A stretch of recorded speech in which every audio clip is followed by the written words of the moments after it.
Let's zoom in on the song The Company of Now. There's the lyric, initially I'm tired of taking the way I think I should, and then later on I saw the way my mother took. So what is the song communicating here about taking and about seeing different ways of taking? Yeah.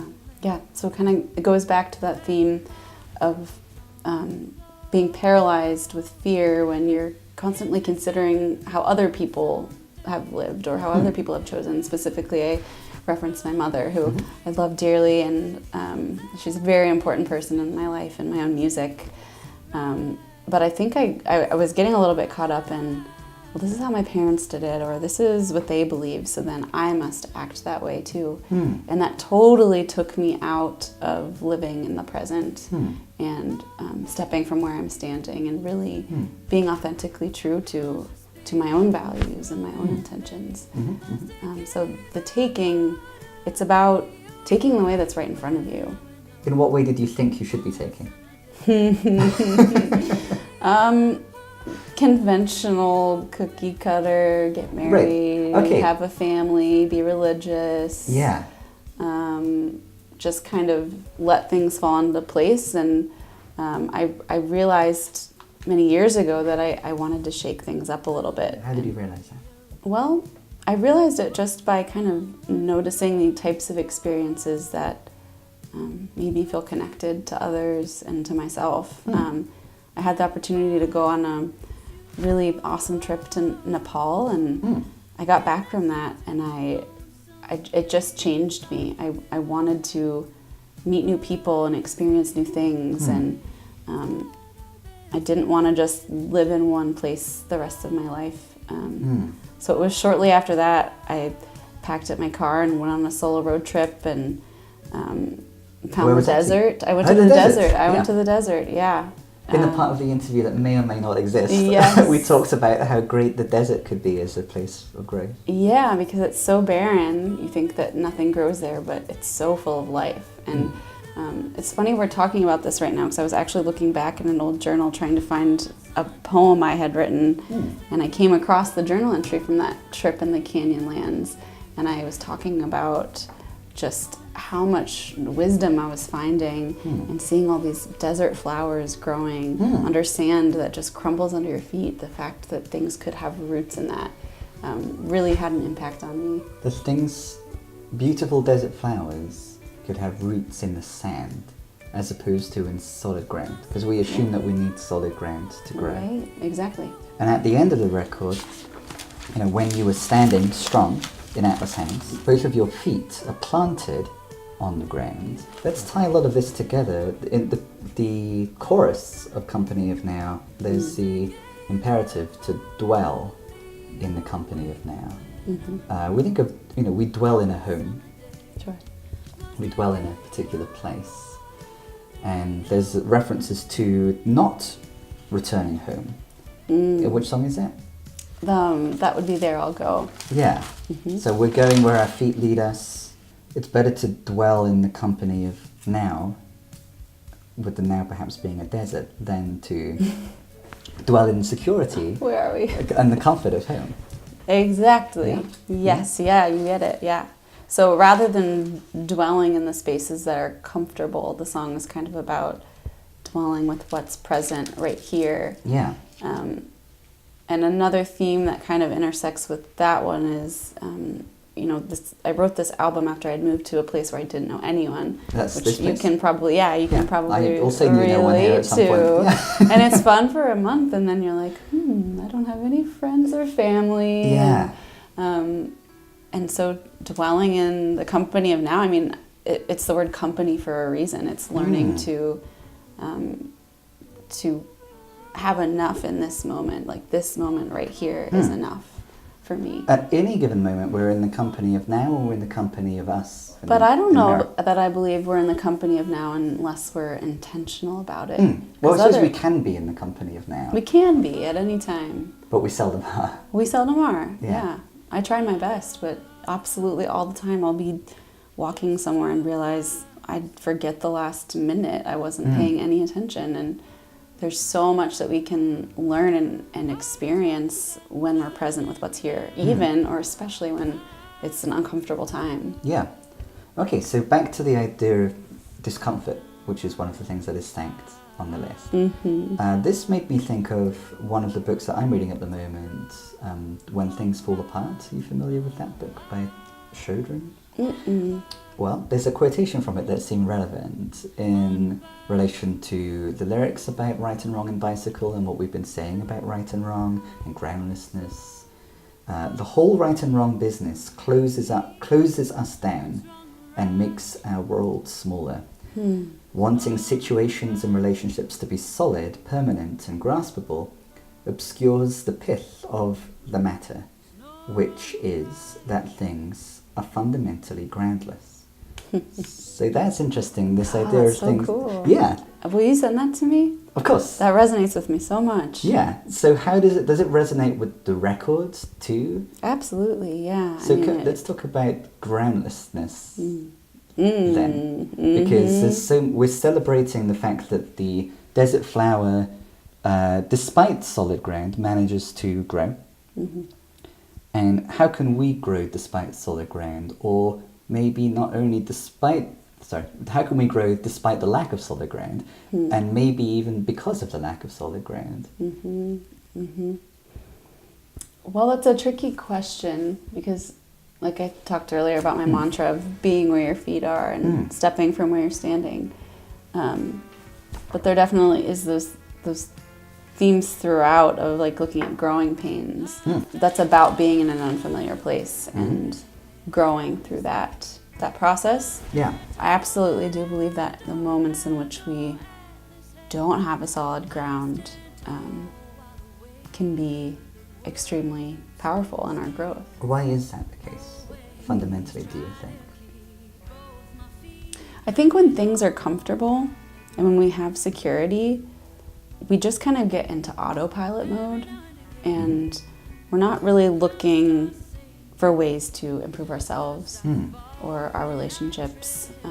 We're just grateful that we have the home, the metaphorical home, and the security and the comfort that we have, which is good. I suppose we all need moments like that, otherwise absolutely. we wouldn't have the strength. No, you would burn out for sure. So, I mean, you have to find that balance, and obviously I seek out comfortable experiences too. I think we all do, and it's important to have both. But there's something about discomfort that kind of pulls things out of the woodwork, so to speak. At least that's been my experience. It kind of opens up old wounds and sheds new light on the ways we exist in the world and how maybe those could be shifted. And discomfort is a universal aspect of the human experience that doesn't need to be sought out. It's like we don't need to seek it out to grow. Yeah, like, that's now that I know true. that discomfort might help me, okay, you're going to feel it soon. You are. It's inevitable Or and now. everything. Yeah. But I think where we might get into trouble is where we push it away when it comes up. And I definitely had been doing that and found myself doing that, and it contributed to anxiety and depression, and because there's this metaphor I really like that if you pack your lunch and you go to work and you put it in the bottom drawer and you're like, oh, I'm gonna eat that later, and then you do that every day for 2 months, like what's gonna happen? It's gonna start to smell. And I think that's the same thing with thoughts that we don't like, feelings that we don't like. When we just push them down, eventually they start to stink, and they have kind of come out in these weird ways. How did the song Growing Pains come about? That seems to encapsulate a lot of these ideas, because we've been talking about growth and the relationship between growth and groundlessness, and in the context of Growing Pains, you're packing boxes on the floor there, so I'm picturing you moving, but the lyric is, you've been here before. So you've been here before, it's not necessarily relating to the physical act of packing boxes as it is the packing boxes as a symbol of change, uncertainty, a lack of groundedness, and kind of reminding myself that you've been in a place before where you had no idea where you were going or what you were doing. You've experienced groundlessness before. Yeah. And for me, something that has really helped to move through dark times is to remember a time where I felt that in the past, and to remember that I didn't feel that way forever, and then I got through it, and that things always get better. That you're never just stuck in that hole.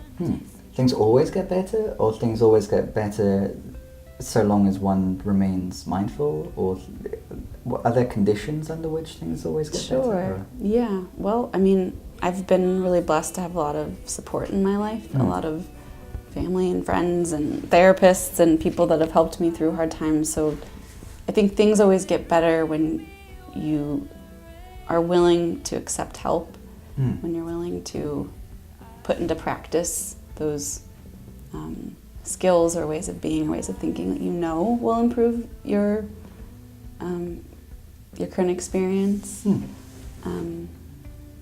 But I can't speak for everyone, and you know, I think that you inevitably have to bring privilege into this conversation, that I've lived such a privileged life and always had my basic needs met, and you have to have your basic needs met in order to move through those harder emotional things.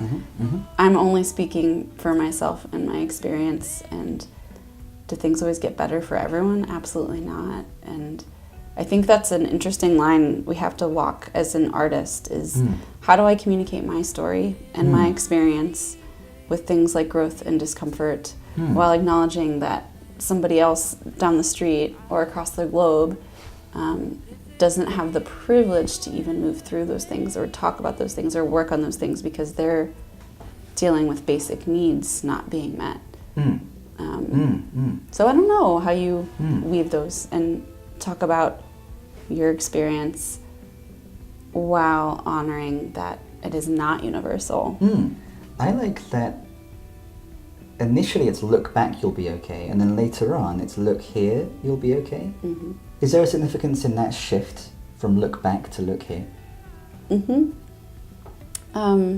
So I think it's also kind of marking that shift in looking back for sources of comfort or looking back to something versus through the growth. I think my ability to just look right here and know that I'll be okay has been a big shift.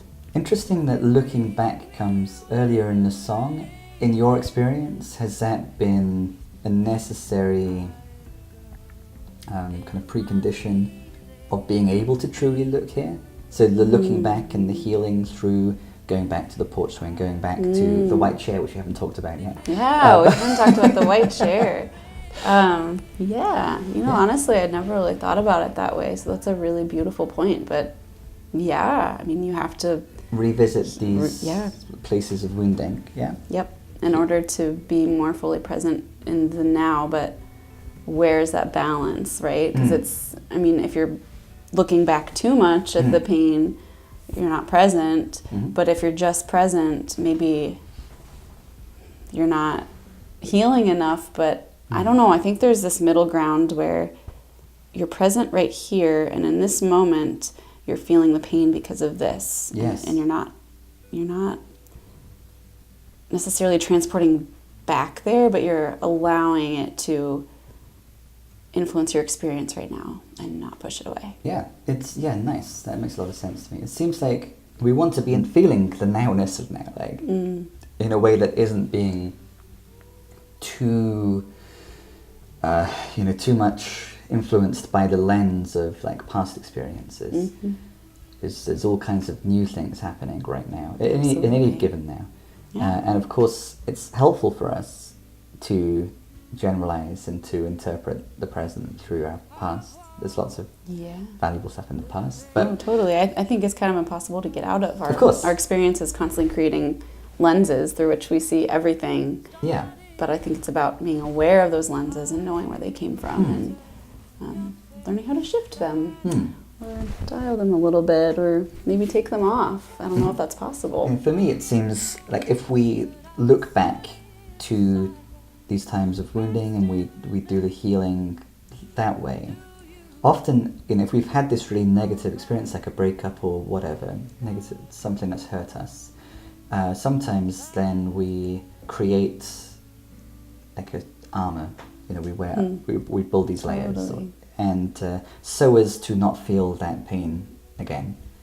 But then that also limits our capacity for joy and for other feelings. So in my experience, like going back, looking back, thinking you've been here before, thinking, yeah, it didn't stay dark like that forever. When that's worked, it's enabled a broadening of the emotional palette, kind of in the presence. Absolutely. Is that something you've experienced? I think even the act of creating music that was inspired by a painful experience is celebrating the spectrum of human emotion. Yeah. Because you're turning Porch Swing, for something, example. you're turning something really ugly into hopefully something beautiful, or something that has aesthetic value. And I think that's kind of a piece of that celebration, is that pain can be turned into joy, art, meaning.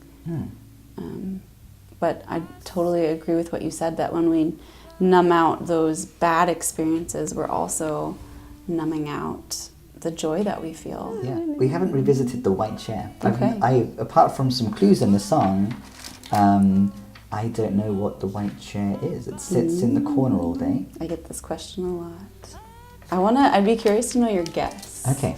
What do so you think the white chair is? Let's review. I'm going to return to the white chair. I'm going to sit in the white chair and think about where I am. It's significant that the chair is white, because then later on we find the silver lining, but white and black are what make up the grey. Is this white chair in a house where it's in one's dwelling place? Yeah. So the house is meant to be a comfortable place. It doesn't seem to get sat in very much. It's in the corner. So there's a white chair in my parents' home. Okay, in your parents' home. Yeah. So Okay. I'll preface this by saying that White Chair is the oldest song on the album. Okay. This is the only song that wasn't written during the process of moving to Minnesota or being in Minnesota. Okay. And I wrote this song just a couple years after I had left to go to college. I think you call it university? I do call it university. To go to university. Yeah.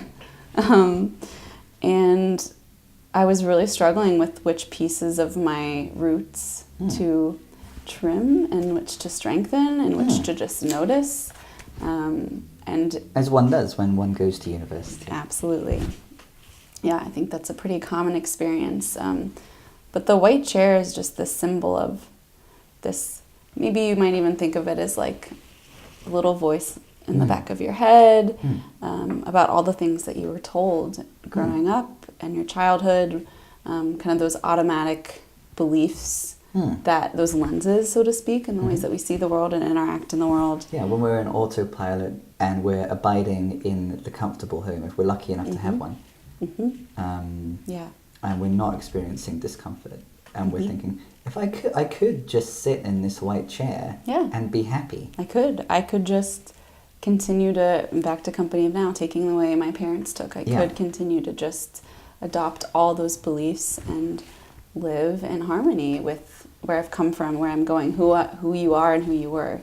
Kind of that, I don't recognize you, and this is uncomfortable. And, you know, part of my experience was feeling a little bit of shame about changing my beliefs or changing the way I wanted to live my life. Because that's wrong in the eyes of certain people, perhaps, an older generation. Perhaps there was a time in my life where it was viewed as wrong. And I suppose if one does just go and sit in the white chair, one can remain comfortably unaware of one's privilege too, because the white chair is like in the comfortable house. Right. That's one of my favourite things about this conversation, you bringing up the issue of privilege, just when it seems like these conclusions that you've come to are kind of could neatly be universal, and now you'll kind of share them. Accepting and acknowledging privilege causes people a range of discomfort to the point that some people tend to just not want to even deal with it. But it's so important because it shapes everything in our society and in our culture. But again, how do you walk that line? I think it's important that we're talking about it right now. I've had conversations with people who don't want to talk about privilege. Like, it's the P word, right? You bring it up and it's like, oh, I don't have that. And the thing that I try to say to meet in the middle is that, okay, you have a lot of privilege and your experience is valid. Like, you have been given all these things, had all these things handed to you, and the pain that you've experienced is still pain. It's still real pain. It still deserves to be held and processed. But acknowledge that that pain is very different from the pain of someone who has not had the same privileges as you. So kind of that both and thing again. Yeah, the both and, which relates back to the wisdom of insecurity. Yeah. Is that the name of the book? Yes. Yeah. Yeah, it's a good one.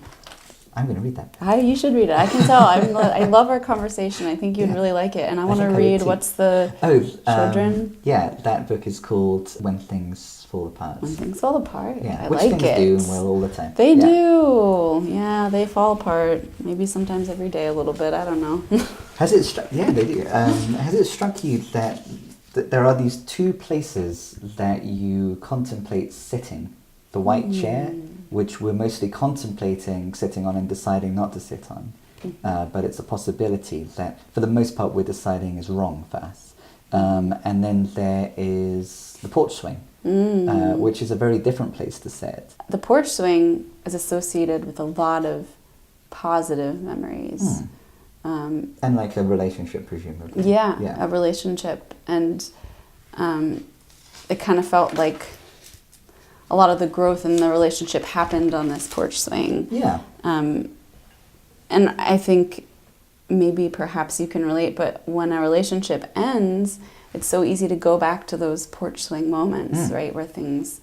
To any significant place where something happened. Yeah. And then to kind of block out some of the bad things. And I think that keeps us in that cycle of going back to the porch swing, because we forget about the time in the car seat where like things were really not cool. Yeah, which is part of the same story. It is. Yeah. Yeah.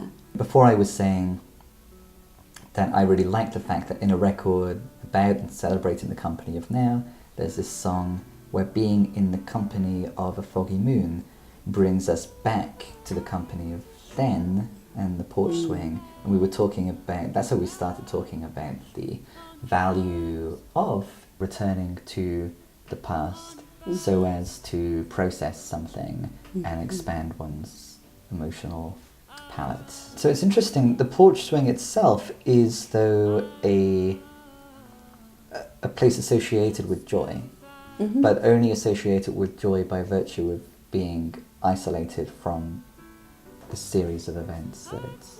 Right. Is that correct? Yep, being isolated, and then to further dig into that, it's this joy that then causes all this pain in the song. Yeah, because we're feeling, I'm not on the porch swing, I wish I was back on the porch swing. We're clinging to the porch swing. Maybe we could just dig a little bit more into what the record as a whole is saying about when and to what extent and under what conditions going back to the company of then enables a greater experience of the company of now. Yeah. I think in general, if you look at the specific themes that come back, the tossing and turning, the right and wrong, it doesn't come up with a specific conclusion about how much to toss and turn and how much is okay. I think the record in a whole is saying that it's okay to not do it all the time. It's okay to not be in the moment all the time. But it's kind of implausible that one could be. Yeah. Because we need to get to work, say. Yes, it is impossible. Totally impossible. So I think the main theme, if you want to take away from the record, is to do your best to heal and to be present with the emotions you're having, whether or not it's uncomfortable or it's joy, and to kind of let yourself off the hook when you're not able to do that, and to acknowledge that we are human and we're trying our best. Mm-hmm. Most of us, hopefully. Being on the threshold is an important metaphor. And you were talking about being in the middle before, in the middle of grasping on the one hand and not giving a shit on the other hand. And there's a song called Threshold of You. Mm-hmm. So specifically, being on the threshold, being in the middle is important. In what sense being on the threshold of you? So this song, it's about getting caught between having our lens on too much and letting our past experiences prevent us from fully experiencing life and love. Yeah. Mm-hmm. And that's that stuck in between my love and fear. Fear again. So that's the threshold is fear on the one side, and on the other side, just kind of completely letting go and being open to love. Fear is what our better self or part of our self informs us we shouldn't let ourselves be swallowed in. Absolutely. So if on the one hand we shouldn't let ourselves be swallowed in fear, and that's what we're being told in the company of now, and perhaps if we don't get swallowed in fear, then we can experience the company of now. But that's just one extreme to avoid. So is it good to be on the threshold between fear and then love, or should we be all the way over here, away from fear? That's a good question. I try not to should. Yeah, exactly. But yeah. I think the other extreme is the clinging to permanence of a relationship. That, well, I love this person and we're going to be together forever and everything's going to be perfect. Like, both extremes are extremely damaging and probably lead to a similar end. So being terrified of this commitment or being like overly committed. Yeah. And maybe the more realistic and healthier thing is to not be on the extremes, but acknowledge when you're dipping into one or the other. And I mean, I don't know, I'm certainly not an expert on relationships and commitment, but I think it's healthier to have that balance and acknowledge as humans that our past is influencing how we feel. And there is no guarantee. There's no like ownership of this person or like permanent attachment. And just to acknowledge that, being on the threshold, one's heart is getting so blue. It's hard being in the threshold too, though. Yeah, the discomforting threshold. It's it's very uncomfortable. Yeah. Maybe that's where the least damage is happening. Staying on the threshold, managing to avoid kind of closing off parts of oneself through fear, but also managing to avoid unintentionally, perhaps like causing damage to someone else by grasping. Absolutely. Eyelids, I think, is the one song that we haven't talked about. Is that the case? That sounds about right. Yeah, I think we have talked about all the other ones. Okay, so eyelids. When you close your eyes, my mind comes alive. I wonder what you wonder. I think of what you think. So this is interesting. Again, we're kind of trying to like second guess, what someone else is thinking. My favorite line, I think, is it's a shot in the dark and it's aiming right at me. It's a good metaphor, a good kind of shift of metaphor. Yeah. We just see eyelids. That's kind of the punchline in a way, isn't it? Whereabouts is that? All I see are your eyelids. They don't tell me anything. They don't tell me anything. So is this song kind of encapsulating moments where it's impossible to really tell how grounded the situation is, perhaps an interpersonal relationship is? Yeah, so it's about that type of interpersonal relationship where you aren't sure you're seeing the whole person. And we're never seeing the whole person. We're never seeing the whole person. We're especially unsure. Especially unsure, or maybe things don't align, words and actions or behaviors, and kind of about wondering, ruminating, going in circles about what the truth is. And I think it's interesting. I wrote this one before Threshold of You. And it was definitely in a time where there was so much lack of groundedness that I was clinging for needing to have some answer, some extreme, and the discomfort that lies in that. It kind of also touches on, you're not here, you're not there, but how was I supposed to know? It's almost like, if you look at the other lines in the song, there are kind of these signs. So it's pondering that. How do you process it when you kind of feel fooled by somebody and you kind of see it all along, but just that vague not knowing. It's interesting, you're not here, you're not there. Again, on a record celebrating the company of now, here there is someone else in one's presence, but the person is asleep. Metaphorically. That's interesting. The not here-ness, the not there-ness in relation to everything we've been talking about company and nowness. It is interesting. So this person perhaps is not dwelling in the company of now. Right. Yeah. Yeah. Yeah. And this person is most of us a lot of the time. Yeah, that's true. Yeah. Yeah. It's interesting too to kind of think about in that perspective, whoever you are, me, you, anybody, if we're not present with what's here, when we're not present with our discomfort, our actions might not align with what we're saying or intending. And so being present in the company of now can kind of help to be more authentic. To be more authentic and to be more in line, to have all the aspects of oneself be in line with one another, provides a kind of comfort. Yeah, it does. I like that kind of comfort. Me The too. sense of just consistency. Yeah, let's lay all the cards on the table. All of it. Exactly. This is who I am, kind of thing. Yep. So this is one final segment. We talked about all the songs. A discussion of most of the songs exists. Yes. Who knows what doesn't? Yes. And so from Eyelids and Dreaming to the Mary Oliver poem or extract from Which I don't know if I can even include. I think I have to call up Mary Oliver and get her permission. Okay. Well, I can quote it to Let's you. talk about it. Yeah. So it's one of my favorites. This may or may not be included in the lyric book. Right. Yeah. But it is certainly about to be included in our interview. Okay. I hope that's okay, Mary Oliver. Thanks for writing beautiful poetry. In parentheses, in my sleep, I dreamed this poem. Someone I loved once gave me a box full of darkness. It took me years to understand that this too was a gift.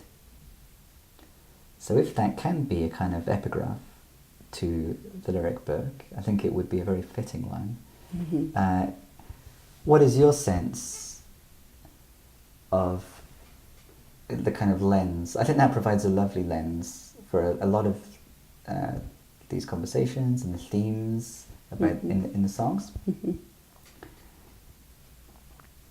What was your sense of the relationship between those lines and everything that we talked about? Yeah.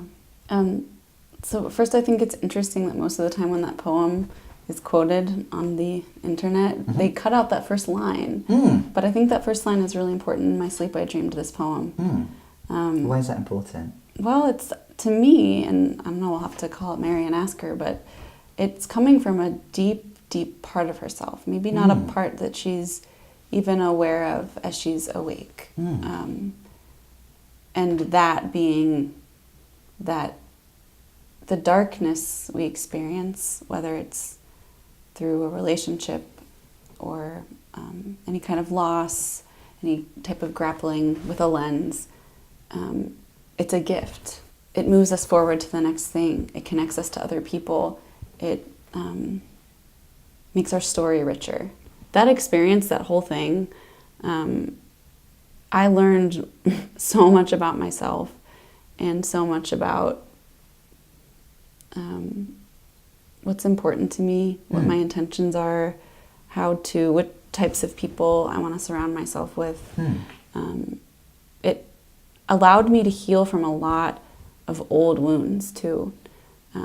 because I mentioned earlier, I think a lot of times when we experience a loss or we're really, really sad about something, it's seldom just that thing. There's all these layers. Yeah, there's all these layers that had we not gone through that pain, they would have just continued to lay dormant in us. They're like abandoned lunches. Yes, there are all these abandoned lunches. And then we open up the drawer and it's painful, but hopefully we have friends and family and a therapist to help us through it. Yeah. And it's time to take this lunch to the trash now. Yes, it's time to take it to the trash and get some cleaner and clean it all out. And it's going to take time, and I can't choose how long it takes. And sometimes I'm going to close it back up, and that's okay. For your own good, But the gift of this darkness is what leads to the cleaning out of that trash. Yeah, perhaps. The healing. And then hopefully the changing of the lens that allows us to experience life and love more. Yeah, more and we don't have to necessarily... Do we feel grateful for the lover who brings the darkness? Or grateful to, like, the universe or for... I don't know. Where does it begin? What's the, if everything affects the next thing, so... Yeah, but that experience is something that one can become grateful for, because it prompts learning and self-discovery. Absolutely. Yeah, and then that self-discovery, if we're lucky and determined to remain in the company of now. And privileged. Yes, can lead to a kind of the positive realignment. Yeah. Yeah. Who knows if that was what Mary Oliver had intended when she wrote that poem, but I think one of the cool things about creating art of any kind is that when you release it out into the world, it is up for full interpretation, and we have no control over that, and there's something beautiful about that the listener or the reader can draw their own conclusions about it, and it will hopefully move them or get them in touch with something. It's also a terrifying part about releasing music or art into the world, but then people can make what they want to. Yeah, who knows? They don't really get to know the backstory, but that's why it's been so cool to sit and dig into these lyrics with you, just to kind of give a better picture of what it's all about. Yeah. Like with eyelids, I think somebody could interpret that I'm like stalking somebody, watching you in the corner. If you've learned one thing about Anna from the interview, that she doesn't stalk people. I don't know why I'm like worried people will think that. I say that a lot before I play that song live, just to preface. Well, now it's all cleared up. Okay. Let's close with the final lyrics on the record. I can only carry what is in the here and now. So I'll take a deep breath and I'll lay it all down. I stand tall. So I think that's a really fitting close. How can we only carry what is in the here and now, and what is it that we're laying all down at the end now? Well, it's purely from like a physical sense. We can only be in touch with what's right here in front of us. And part of my experience has been when I'm trying to carry this back here, this big weight of pain or trauma, and I'm trying to carry the expectation of where I am 10 years from now, and I'm trying to manage all my emotions, you just can't do it. Yeah. So what you're laying all down is the stuff that you can't carry. Stuff you can't carry. Stuff that's just literally not possible. And to know that that's okay, and you can still be a whole person without lugging all those things around all the time. And not only a whole person, but a person that is standing tall. Yeah, standing tall. Yeah.